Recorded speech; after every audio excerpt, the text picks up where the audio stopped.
আজি আমাৰ লোকসভাত বিৰোধী দলৰ দলপতি আমাৰ AICC প্ৰাক্তন সভাপতি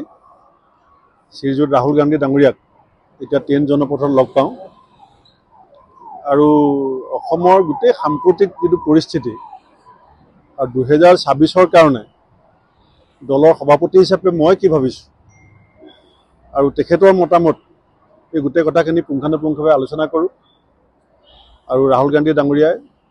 যি ধৰণে আগৰ পৰা সহায় সহযোগ আমাক কৰি আছিলে দিহা পৰামৰ্শ দি আছিলে আজিও তেখেতে আমাক যে সম্পূৰ্ণৰূপে যে সহায় কৰিব 2026ত নিৰ্বাচনী যুঁজত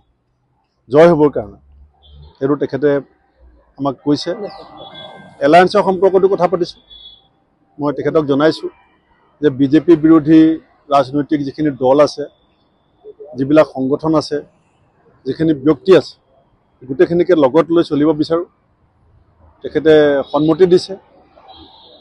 আৰু আগন্তুক পঞ্চায়ত নিৰ্বাচনৰ সম্পৰ্কত হৈ যোৱা উপনিৰ্বাচনৰ সম্পৰ্কত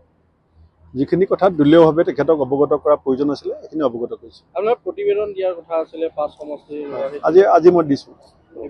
আৰু দেখা গৈছে আৰু এটা প্ৰশ্ন আছে